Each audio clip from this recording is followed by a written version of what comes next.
attain its full independence.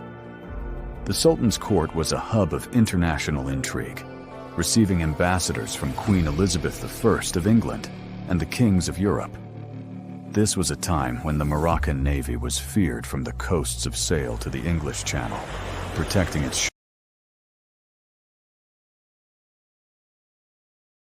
711 AD. A young commander stands on a massive rock, overlooking the vast blue waters of the Mediterranean. Behind him, 7,000 Berber warriors. In front of him, an empire. His name was Tariq ibn Ziyad. But Tariq knew that fear was a deadlier enemy than the Visigoths. To win, he had to eliminate the only thing his men wanted: the way home. He ordered the torches to be lit. One by one, the ships that brought them across the sea were consumed by flames. As the smoke blocked the horizon, Tariq faced his stunned army and shouted, "The enemy is before you, and the sea is behind you. By God, there is no escape for you, but in your courage and your perseverance." There was no plan B, no rescue, only victory or death. This wasn't just a battle. It was the birth of Al-Andalus. The world would never be the same. Subscribe to Moorish Chronicles for more legends from the hidden history of the Maghreb.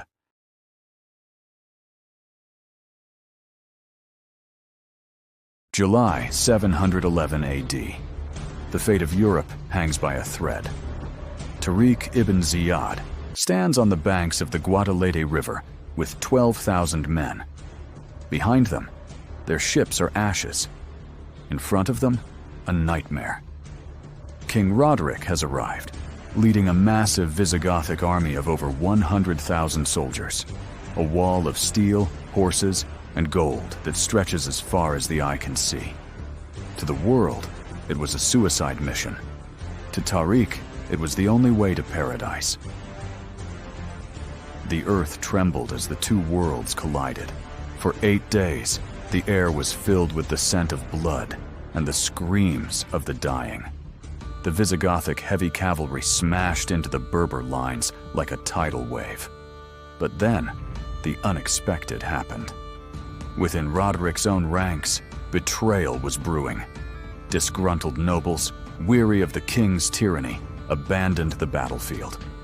The massive wall of steel began to crack. Tariq saw the opening. He didn't just want a victory, he wanted the king. In a desperate final charge, Tariq's cavalry pierced through the heart of the Gothic army. Roderick, the last king of the Goths, vanished into the rushing waters of the river, leaving behind only his golden boots. The 100,000 fled in terror. In a single day, an entire kingdom fell. The gates of Al-Andalus were now wide open. This wasn't just a battle, it was the birth of a civilization that would light up the Dark Ages for 800 years. The cross has fallen, but the conquest has only just begun. Ahead of us lies the heart of Al-Andalus, Cordoba. Do not miss the next chapter of this legend. Subscribe now and witness the rise of a new empire. See you in part 3.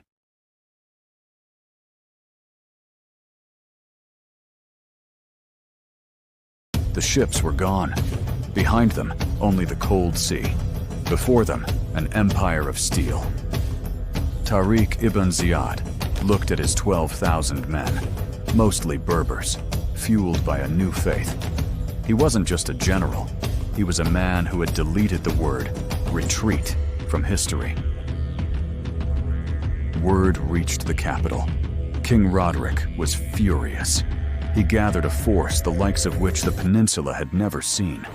Nearly 100,000 warriors, a massive army moving south like a forest of spears.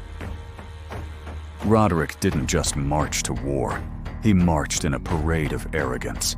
He traveled in a chariot of ivory, wearing a crown of pearls.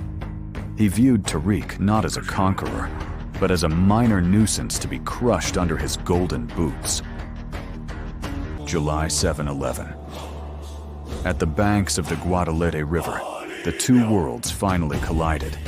The air filled with the screams of men and the thunder of galloping hooves. The Visigoths were a wall of iron, confident that numbers alone would win the day. But Tariq's light cavalry struck like desert lightning. They moved with a speed the heavy knights had never seen. The river, once clear, began to run dark with the blood of two civilizations as the clash intensified. The battle lasted for 8 grueling days. But the Visigoths were a house divided. Amidst the chaos, treachery struck. Whole wings of Roderick's host turned and fled, leaving their king abandoned in the heat of the fight. The line broke. The mighty Visigoth Empire, which had ruled for 3 centuries, crumbled in a single afternoon. Panic spread like wildfire, and the invincible army became a chaotic mess of retreating men. As the sun dipped below the horizon, the king was nowhere to be found. Only his white horse was left standing by the river, and a single golden boot abandoned in the mud. Roderick had vanished into the shadows of history. The gates of Al-Andalus were now thrown wide open, but the road to Toledo is long. Join us in Part 4 for the fall of the capital. Subscribe now and witness the final chapter of this epic journey.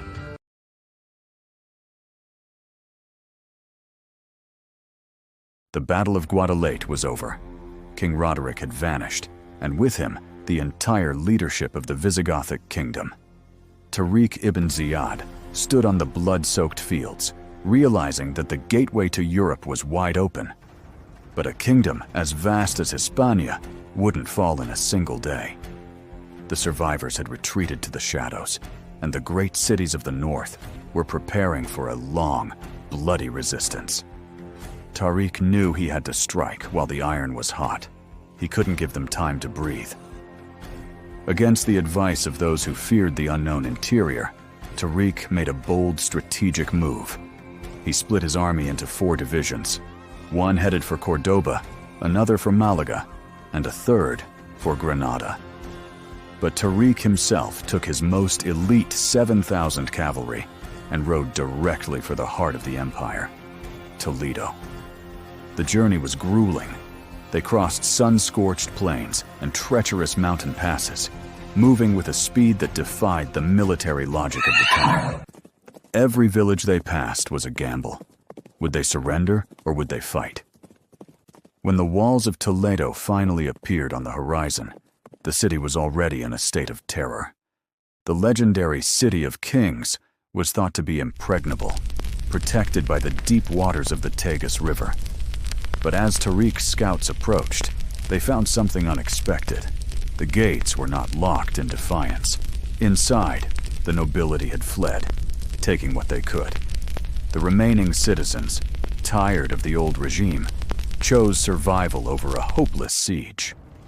Tariq ibn Ziyad entered the capital of Spain not as a destroyer, but as a conqueror who had achieved the impossible. Deep within the royal palace, Tariq discovered the greatest prize of all, the legendary Table of Solomon, a relic of unimaginable beauty and mystery. His victory was absolute. But as he stood at the pinnacle of his glory, news reached him from the coast. Musa ibn Nusayr, the governor of North Africa, had landed with a massive force of 18,000 men. The conquest was about to take a new turn. Was Musa coming to complete the mission, or was he coming to put an end to Tariq's rising legend? The real struggle for Al-Andalus had only just begun.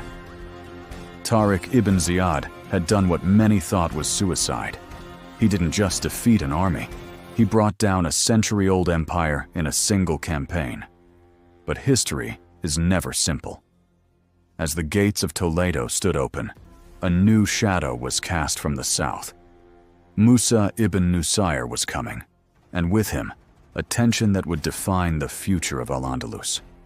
Was this the end of the conquest, or just the beginning of a legendary rivalry? If you want to see the epic meeting between Tariq and Musa in the next chapter, make sure to hit that subscribe button and turn on notifications. Don't let history pass you by. Like this video if you think Tariq was the greatest general of his time, and tell us in the comments, what would you have done if you were in his shoes? Thank you for watching Moorish Chronicles. We'll see you in part 5.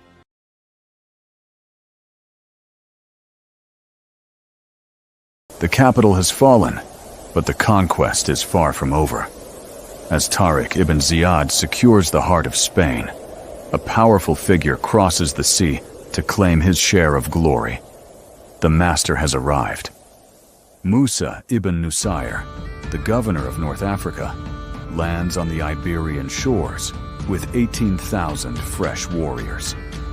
But he isn't just here to support Tariq. He is here to command. History speaks of a tense meeting in Toledo, a clash of two legendary leaders under the shadow of victory. Side by side, yet divided by ambition, the two commanders march north. From the fertile plains to the rugged mountains of Zaragoza and Leon, the Visigothic resistance is crumbling, and the banner of the Umayyads now flies over the most strategic strongholds of the peninsula. But as they reach the snowy peaks of the Pyrenees, the borders of modern-day France, a new challenge emerges. The terrain is harsh, the enemies are unknown, and a message from the Caliph in Damascus is about to change everything. How far will the Moorish armies go? And what happens when the Caliph calls his lions back home? The saga continues in part 6. Subscribe to witness the chronicles of Al-Andalus.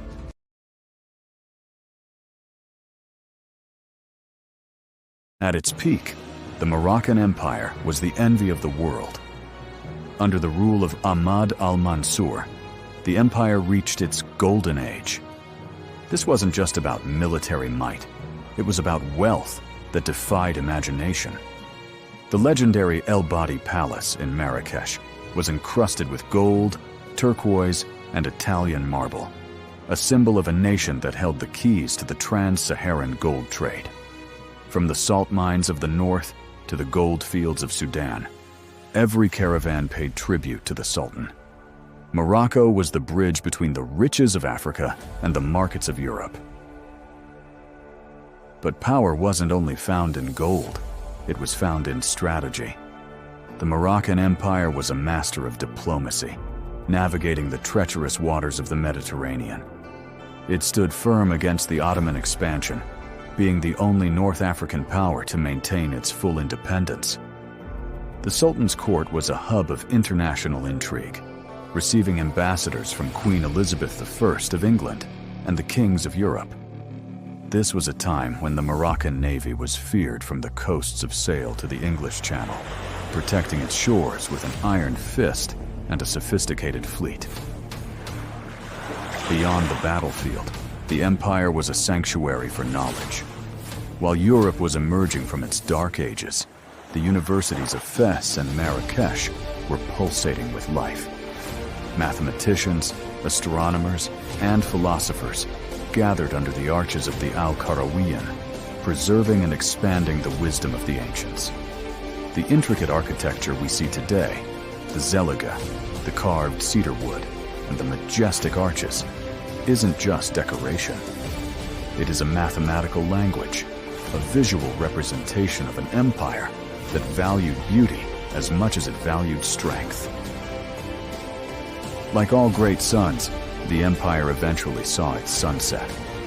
Internal struggles and the rising tide of global colonial powers began to shift the borders. But an empire of this magnitude doesn't simply vanish, it transforms. The legacy of the Moors didn't die with the shifting maps. It lived on in the blood of its people, the walls of its medinas, and the very identity of modern Morocco. As we close this final chapter of our series, we remember that the Great Moroccan Empire isn't just history. It is the foundation of a nation that continues to inspire the world. The legend remains.